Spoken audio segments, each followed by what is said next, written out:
of all, how are you? I'm good. How are you doing? I'm doing really, really good. I'm excited to talk to you. I'm super excited. Thank you. I'm Uh, excited as well. all right. So look, normally, and I do this every show. I could give everybody your bio. Okay. I could tell it in my voice, from my perspective. But I want you to tell your bio, your story, your way. So kind of tell my audience about who you are, how you got into basketball, and then of course how you got into the WNBA. Cool. Let's see. I don't even know where to start. Well, I'm Tiffany Mitchell. I'm originally from Charlotte, North Carolina. I went to college at the University of South Carolina. I've been playing basketball since I was 7, 8 years old. Originally, I started playing with guys um, at first, and played AAU also with women. After I started on the all boys team, so I kind of started playing basketball just from following my brother, being around him, just being, that annoying little sister, just kind of wanted to be in the mix, and actually just took a liking to basketball. Originally, I feel like it came from just him always coming home with trophies and, him winning things. And like I said, I was just the sister that just went to all his games and was just around. So I think originally, like, my liking to basketball came off of knowing that he was winning stuff. So I feel like I just wanted to win at something. So I feel you. yeah, I'm the same way.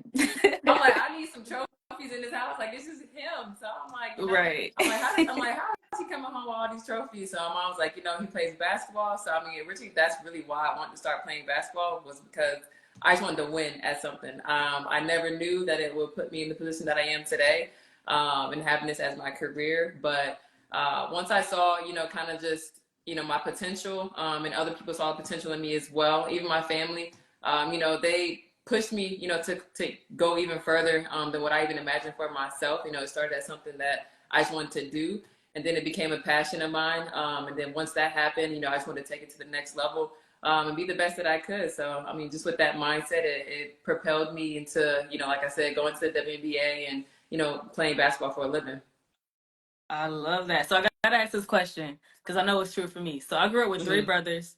One was my twin brother, and I had an older brother. Okay. So doesn't it make a difference? And don't hate everybody in the comments. Don't hate, but doesn't it make a difference when you grow up with like brothers, Yeah, as far as how athletically inclined you're gonna be? absolutely. I mean, I feel like I was the only girl in my family that even was athletic or wanted to even play a sport. I grew up definitely very much a tomboy. Like, Me I too. hated wearing dresses.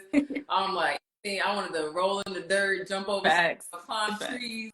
But I Yep. mean, that just came from me always being around guys and just being rough and just being around them. So I never really saw like how women like carry themselves more feminine when I was younger. Of course, as I got older, I grew into the woman that I am today. So now I'll get my nails done, my lashes done, Facts. my hair done, everything is all, it's the complete opposite of how I grew up. But definitely Yeah. around boys makes you grow up real rough and tough. Man, I try to explain that to everybody. A lot of people don't understand that when you're a tomboy, Yeah, like it's almost like you're guaranteed to be somewhat good at sports. yeah. So look, I love just getting a confirmation from you. So you kind of explain, your I guess. So would you say that your older brother was kind of like your role model when it came to basketball For sure. growing up? That's kind of just where it started. That's why I saw basketball in my household. My dad, he used to play basketball as well, but I didn't see it from him as often. So it definitely was my brother who kind of even introduced me to the game of basketball just from him playing. And then I was fortunate enough to have, the Charlotte Sting when they were the WNBA team in Charlotte. So I was able to go see, women playing at the highest level at a young age. So a lot of people didn't get that, that are my age, and they kind of just starting to now come into the WNBA and be able to watch it. It's on TV now, and more people are starting to support it. But 10, 15 years ago, no one was really talking about the WNBA, and I was really fortunate enough to just have it in my backyard. So I would still go to games, take pictures with the players. So I saw it real I love early, that. something to aspire to. I love that. I love that. Now that's important. The fact that you actually got to grow with a professional team in your city, man, that Yeah. makes I didn't get that. So that makes all the difference. So I love that. So it was almost destiny then, in a way. I would think so. It was definitely full circle because Dawn Staley, my college coach, she actually played for the Charlotte Sting when I was younger. Like, literally, Wow. I feel like life is just full circle, really. So, like, not knowing where I would be going with basketball, I just like basketball. I like watching women play basketball. And Dawn Staley was one of my favorite players growing up. So Wow. as I got Yeah, she older, became your coach. Wow. So it's crazy. Like really, know what question coming next? Like, what was it like being coached by her? Like, we got to know that, man, because she's a yeah. beast. Like, I was on a panel with Uh-huh. her, and just her energy and her mindset. I'm like, Mm-hmm. dang. Like, I already know if you're a athlete of hers, she on your Yeah. ass. So She definitely does not play. I mean, I think, she has to have that mindset because she's taken, 17-year-old girls and, trying to raise them basically into women when you're in that 4 years in college. So, she kind of has to have that approach, which what I liked because it was like a motherly approach. So knowing that I'm leaving, my mom and the discipline that she instilled in me, I was getting it nonstop with Dawn too. So it definitely just helped me grow as a person and a player into the woman that I am today because she teaches you a lot of lessons that are outside of basketball. And I feel like, with parents and you're giving away your child in college, you never know how they'll come yeah, out, man, yeah. those 4 years, who knows, Who they're what gonna be, goes. right? Yeah. So she tries her best to at least, position us and, give us the mindset to be successful. If that's even, we're still playing basketball after we leave college or whatever field we choose to go into. I think she does a great job of just preparing us for life itself. I love that. I love that. So, with Dom being your college coach, do you feel like she kind of helped you make the transition into the WNBA like a little bit easier, or Oh yeah, for okay, sure. I mean, just having a player like her, like that, when she used to play, and just having her as a coach, like I said, the mindset that she teaches you, the discipline that you need to be a professional. It starts in college, and it doesn't just happen overnight. So I think those 4 years under her definitely prepares you and gets you ready to take on the grind of actually being a professional athlete. You don't know until you're there. So she can tell you, she can give you yeah, tools and everything, but I mean, that's her job is to just help us and prepare us as best as possible and put us in the position to succeed. And what we do with that is kind of on us and how we approach the game. amen to that. Yeah. So speaking of transitioning into the pros, what has been your biggest challenge transitioning from college to pro and just dealing with like that new world? Because it's definitely different. Yeah. I would say early on, for me, I think it was the mental side of it. I feel like a lot of people don't realize, sport and just athletics in general. Like I feel like 90% of it is your mentality and your mental. 10%, of course, you have to be good and physically ready to compete. But a lot of that goes into just your day-to-day routine and how you approach the game and how you think about the game. And I feel like for me, I was fortunate, in college when I'm younger, just to be physically gifted and better than a lot of people than I was competing against. But mentally, I've had some injuries throughout my career, which kind of set me back. So now the physical part, is gone. You don't have that anymore. So Yeah. now, like I always leaned on that. That was my go-to. Like, look, I'm gonna outwork you. I'm gonna be more fit than you. I'm gonna be stronger than you. I'm gonna be faster. So I'm trying to just like that's what I leaned on. That was my bread and butter. And then like when you take that away, it's like, okay, well, who am I? What type of Yes. player am I really if you take all of that away? So I feel like mentally, coming into the league, that's where I had to grow the most and just get used to, thinking the game more. Because now I'm competing against people who are bigger than me, who are faster than me, who Yep. are a lot stronger than me. So like I can't go toe to toe, which what I used to do. So it's like mentally, you have to separate yourself in some way and just find what you're good at, and just be the best at that. You can't try to do everything. Like I said, find what you feel like is your go-to and just try to be that every day. Okay. So, what was your biggest challenge, I guess, like in your biggest challenge as far as your career? Because I know you just talked about injury, and I Mm-hmm. know obviously injury for an Mm-hmm. athlete, man, that I don't think people understand that it's almost like a death Yeah. of like of almost who you are because you can't be that. Yeah.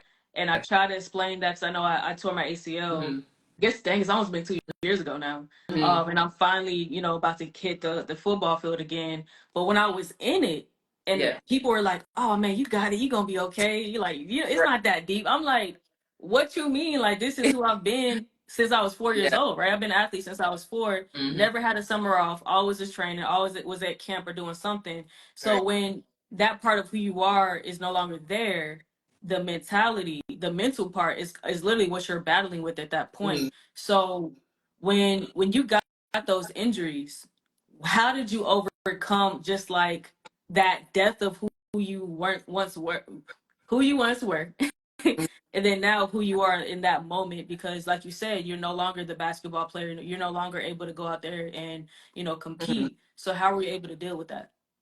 Yeah, I mean, you kind of hit it right on the head. Just it feels like a death. Like you really have to recreate, the person you are, the athlete you are. And sometimes, honestly, I feel like after each one of my injuries, I became a better player, a better person, just because I have to mentally fight through a lot of adversity and struggles that I probably wouldn't have thought about when I'm still playing. The world is good and happy once if you can play your sport every day, you waking up, just feeling good about yourself.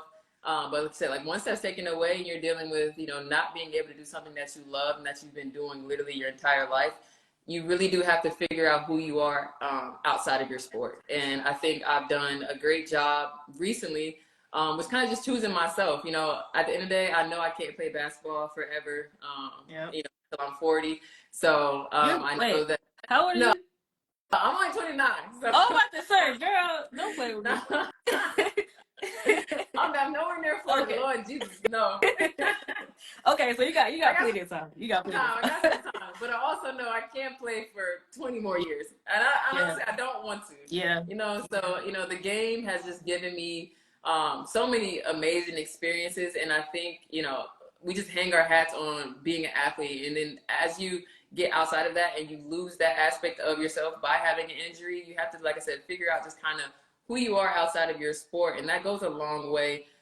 Just, changing just your routine on how you think and how you approach the game.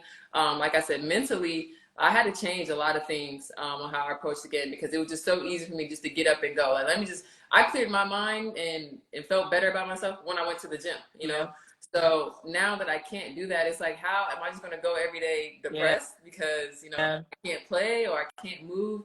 So you find different things that I feel like, makes you who you are outside of your sport. And I think that's kind of how you can, navigate and figure out, the best of your ability until you're able to play your sport Mm, again. man, I love that. That's some great advice. So, who is Tiffany off the court? Like, who are you when you're not playing basketball, when you're not in the gym, when you're just your authentic self? Who are you? I would explain, let me see. Who am I? That I sounds would like say, such a simple yeah. question, right? But it make you think.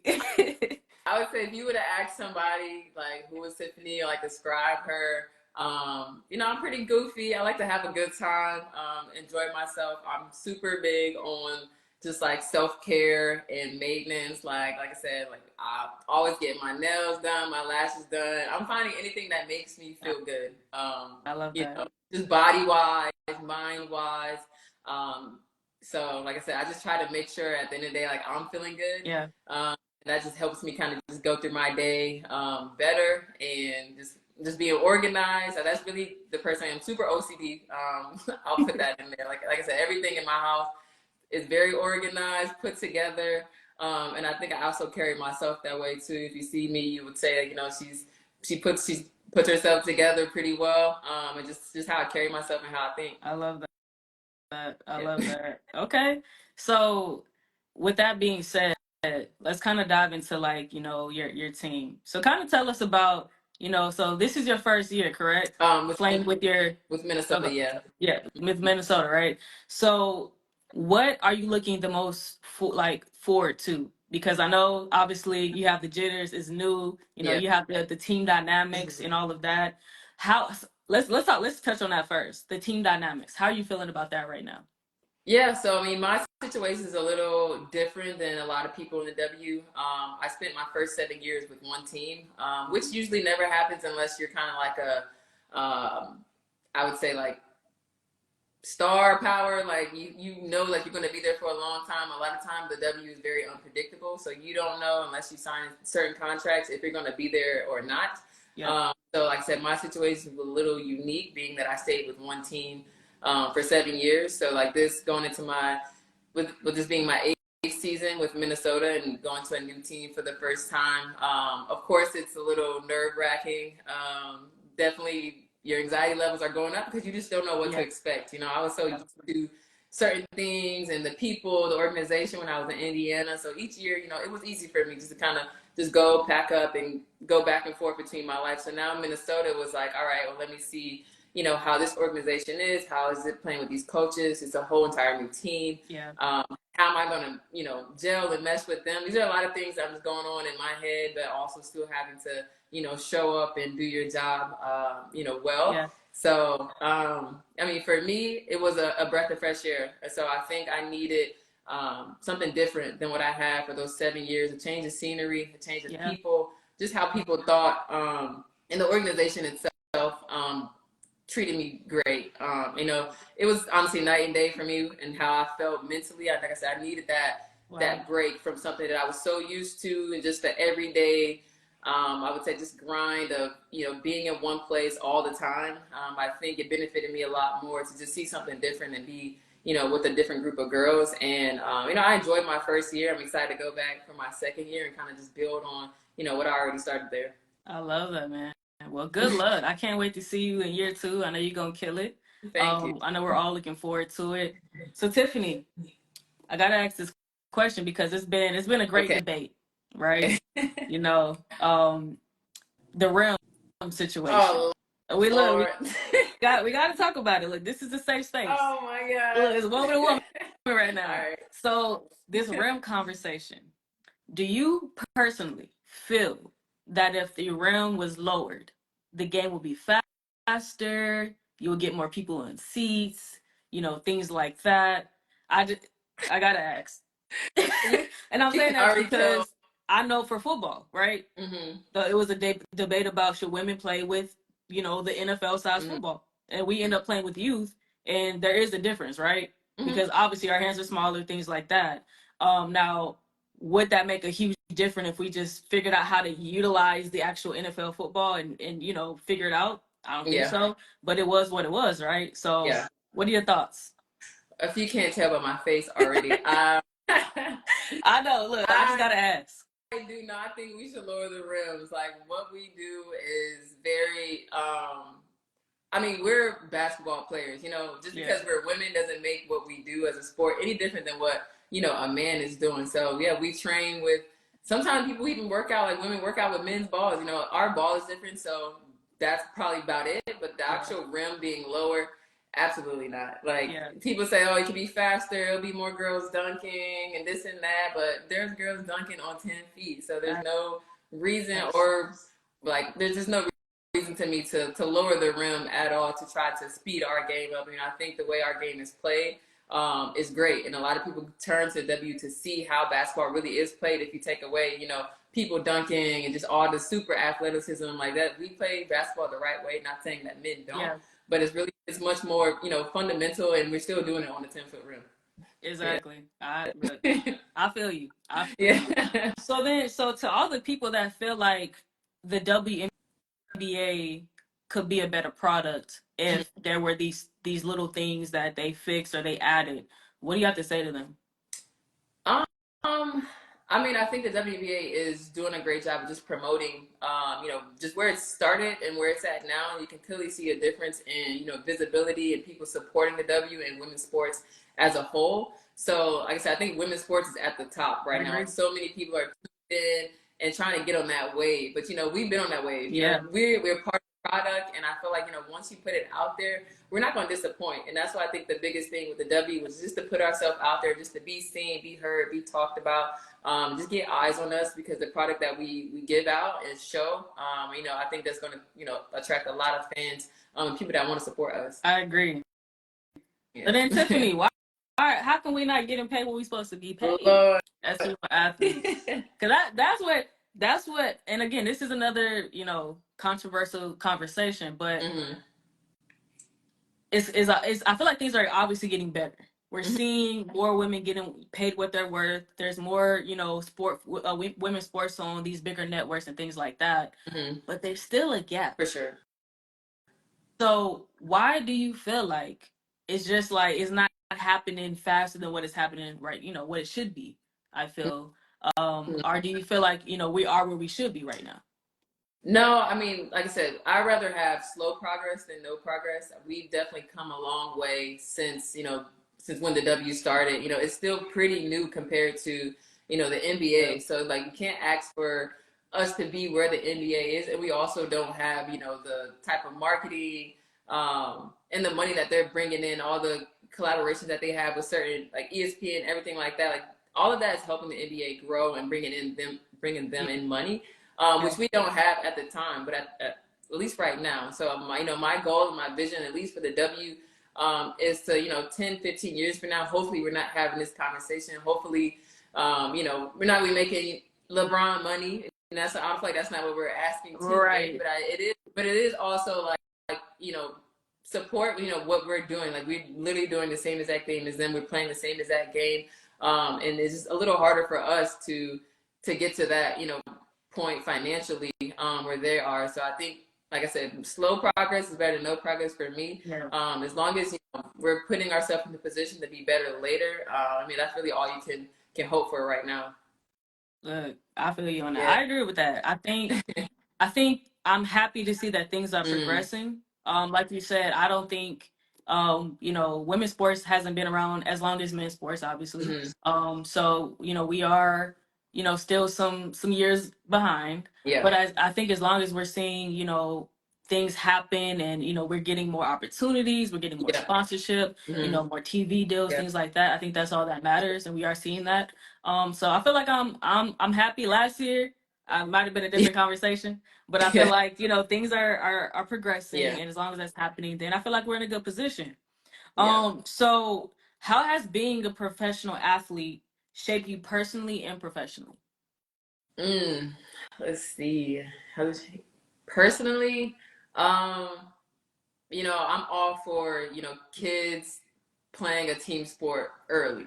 Yeah, I think it really just helps you as an adult, just adapt to different people, different experiences.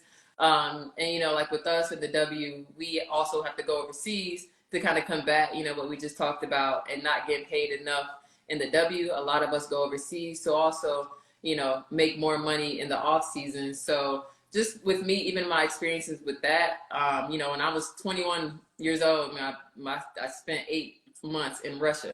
cool. Man. So I mean, that just goes to show you, like, if you're not like as a player, you know, you're put in so many different positions, especially as a women's basketball player, and of color. So Yeah, you add put all three of those things. You know, it's a lot of stuff that's working against you, and you have to kind of figure out how, you know, to kind of propel yourself over everything that's, you know, against you. Like I said, so. Personally, I think playing basketball and playing a different team, playing in different countries has really just helped me not be so, I guess, small minded. I'm very open to like literally everything, like how I accept people and who they are and what they've been through. You know, I'm super non judgmental. You can never judge a book by its cover, and I think that's all just been a tribute to basketball. You know, like basketball has literally took me around the world and met so many different people and built so many different relationships that I cherish now forever. Like, you know, teammates have now become family to yeah, me. And I built relationships just off of simply playing a sport. So I think personally, like that's kind of how much basketball and being professional has helped me in that manner. And what was the other part of the question? oh, professionally. Okay. No, you did. Yeah, that was a good answer. So, Okay. but you, Like I feel like I was kind of trying to hit everything nah, here that off. was Yeah. perfect. That. Look, somebody need to hear that. So that was perfect. Okay, so then, what would you tell a little girl whose dream is to become you? She wants to make it to the WNBA. She wants to go to college. She might want to play under Don. Mm-hmm. What would be your advice to that little girl? Hmm. My advice, let's see. They want to become me. Let's see. Because um, there's a lot of little girls that look up to you. yeah. I know, and that still is crazy to me. Like, just kind of the impact that I have. I really don't even know. I just go every day, kind of just living like myself, and Yeah. don't really think about it. But there's definitely a lot of people that look up to me. But I mean, I guess I would tell them just kind of stay true to who you are. I mean, I think nowadays, especially like social media era, can definitely kind of get you outside of trying to be somebody that you're not. I think if I was like when I was younger, of course, like growing up and we played AAU in college and stuff like that, social media wasn't as big, especially now in college with this NIL era. People making more, like they making money, like Yeah, and they're money making money. talks, you know. Yeah. Money talks. Money. People say money can't buy happiness, but shit, I'm like it can make you happy though. Right. Facts. It So can add to it. yeah, so in the midst of all of that and want to be good at your sport, you know, you gotta stay true to who you are. You know, people are gonna want to attract themselves to you just based off of who you are and how you carry yourself and the person that you are. If you try to be something different than that, then along the way you're probably gonna, you know, see some failure because you're not being authentically yourself. You know, you Yeah. can't put on a front forever. Exactly. So I would say, you know, just kind of it'll be easy if you be who you are. You know, people like you, they like you. If they don't, they don't. And Yeah. but that doesn't change, you know, how you move and how you carry yourself and how you approach people, how you talk to people. I think that would be my biggest advice. I love that. I Yeah. know somebody needs to hear that. So all Okay. the parents that heard that, make sure y'all deliver the message to your youngins because, yes, like you said, I think that's something that has happened a lot with, and I hate to sound like my mom, but but It's a social media mm-hmm. has had an impact on people being authentic, right? Because people are seeing all these different Yeah. influencers and becoming fans, and it's like, man, I really want to actually embody this Mm-hmm. person, and they lose themselves, and Right. when they're not able to live up to that person's, expectations or life or whatever it may be, lifestyle, Mm-hmm. then depression sets in, and many other things happen, and then self-esteem issues and all these other things, especially little girls. Right. It's the expectations right now is crazy to me. I Like already it's just know. like, please, just who you are today is enough. You Exactly. don't got to be nothing else. You don't got to do nothing else, but just be you, and you're good. I promise Mm-hmm. you. Yeah. So I love you. I love that. I love you saying that because a lot of these kids Yeah. need to hear that. You're not going to. You can't be anybody else. You might Can't. dress like Mm-hmm. them, talk like them, even act like them, but you are who you are. You're one of one. That's who God created you to be, right? So Mm-hmm. just embody that, love that, and that's gonna Yeah. take you far in life, right? If you just continue to stick to who you are. Um, Amen. right. So I love that. I love that. So, all right, can we have some fun real quick? Because I know I had you on the hot seat, right? All I was right. asking some intense questions. Okay. So we're gonna do a segment, right? It's Okay. called intentional dating. Oh, First of all, are you single? I am. Okay, cool. Perfect. Because if you're not, we was gonna X that out, right? No, I am looking for my king out there somewhere. Look, okay, we might find him tonight. So look, so how we do it is called intentional dating. So I'm gonna ask you a few questions kind of about your love life.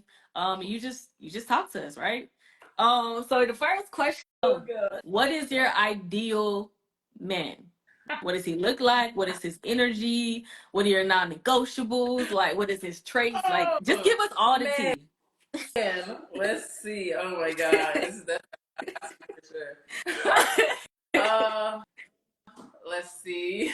Where do I even start? Um, for me, I would say, you know, for my perfect guy. I know no one is perfect, but if I had to build, you Build know, a my bear. perfect, if I had to build a man, this is kind of how I would want him. You know, physically, of course, I feel like you would have to go to the gym. Not necessarily saying you have to be an athlete, but I do want you to have the mindset and the lifestyle of just being active. That is really important to me, being that that is my lifestyle.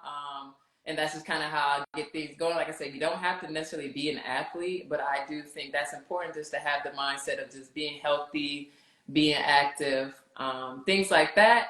Hold on. Somebody said, can he be shorter than you? How tall are you? I'm 5'10". Okay. I So would prefer my man to be over 6 feet. sorry, guys. I'm sorry. I mean, I'm she not played. She a basketball player. What you look, expect? I'm not saying that I'm What if he's 5'9" though? Or what if he's exactly 5'10"? exactly my height, you know. Y'all look at each other He gonna in the he eye. gonna have to check some boxes for me to kind of look past that, Right. Oh, which look. is It possible. You know, I'm not kidding is. out. We're just Okay. talking about. Look, I'm just building Okay. No, go my ahead. man. That's Let me it. stop interrupting. Keep going. He can. My perfect man might be 5'10". I never know, but you know, preferably, I Yeah. would prefer taller than me. Okay. Let's see. I think you have to be, you know, ambitious. Your mindset and how you think and how you approach life is really important to me. Because, you know, nowadays, like I said, nowadays it's like everybody is like kind of looking for what you can do for them. And I feel like I'm in a position where I don't look for that. You know, Yeah. I have what I have and I'm very comfortable with how I live. And I want my man to kind of, you know, think and be the same way. And then when we join forces, we build together. So Okay. I have mine, you have yours, but we're going to be, you know, a couple and together. I would want you to at least, you know, have the mindset where you're not, you know, trying to get after mine. I'm not trying to get after yours, but if we're together, I do want us to kind of grow together. And I like that mindset of just a man that's, you know, go get his, you know, go get her, a hustler, you know, just get after it. You know, that's attractive to me. And you have your own motion and your own movement. I like that because I have my own. So, you know, it's just goes hand in hand. I gotta Let's ask this question. I gotta do it. I gotta do it. Okay. Can he make less than you? He can. He can. Okay. Is there a limit? Does he have to make a certain amount? Look, I'm trying to get all the details so that you ain't got nobody that is disqualified messaging you. Look, you don't have to be a millionaire, you know, to be with me, be around me. I'm fine with, like I said, you just need some motion. I feel like if you are grinding in whatever field that is, I'm okay with it because, you know, you have a life, you're working for yours, and that's really important to me as a man. I do, you know, expect my man to lead this relationship. I feel like I'm very much a alpha female and pretty dominant as a female, but I don't want to be dominant and alpha in my relationship. I do want my man to kind of take that over, and I want to have a place where I can be submissive finally, because in my job I have to be in control a lot. I have to stand on my shit a lot. So, and I'm about my business in my job. When I come home, I don't want to have to feel that same energy with my man. I need my man to be able to come along, you know, and, you know, release some of that pressure that I'm always having to, you know, put on during my sport and stuff like that. So that's pretty important to me. And what'd you say? Can they make less? Yeah, they can make less. How less? Look, I'm trying not to laugh. You just taking a deep breath. So. I mean, I don't know if it's an actual number, but like realistically, you know, when just two people are around each other and you can just tell based off of how you live and how you carry yourself, I feel like there needs to be at least a level of equalness, comparison, just in lifestyle, because if not, then I feel like eventually it'll be problems, you know, down the road. Like something's gonna happen where it's gonna cause problems based off of me making more money, you making less money, especially, you know, with men and like their pride and their woman being kind of like the head of the house. A lot of men can't handle that. And, you know, come into contact where, you know, men say they want their own independent woman and a girl that got their own stuff together. And then when you get her, you don't know how to handle it. Look, you don't know how to handle her. So I think that just comes with the man being mature. And just, you know, insecurities, that's huge in men as well, dealing with you know, females that play sports, then especially male dominant sport. Like I work out, I'm in the gym a lot, I'm around a lot of men, you know, like you can't be insecure than who you are if you're gonna be with me. Facts. So look, y'all done got the whole rundown. Do you like, does it matter what ethnicity or anything, or, you know? I say no, but I haven't dated outside of my race, to be honest. So I do love me a black man, black king, like I said, but I'm not. It is not like I'm like don't want someone else, or I wouldn't based off of their race. It's just kind of what I'm attracted to. Okay. Yeah. All right.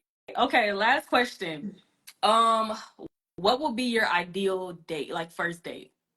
First, and another question. Does he have to be like in your city? Or can he live somewhere else? I mean, I've had, you know, been in relationships in the past. A lot of my relationships have been in long distance. Like I said, I go overseas. I play in different cities. So it's very rare actually that me and the guy that I'm with or talking to live in the same city anyways. I would prefer it because, like I said, I'm gone to travel a lot. So one of my love languages is quality time. So I want to see you. I want to hang out with you, you know, vibe with you, stuff like that. But I have to be, you know, in the city, you know. Yeah. All right. All right. Well, oh wait, no, sorry. The last question. What is your ideal date? Ideal date, First first date. date, the Yeah. first date, or just a date in First. general? First date. My first date? Like, what would impress you? Like, oh, okay, like you might be, you might be alright. Like, um, I need someone. Well, let me see.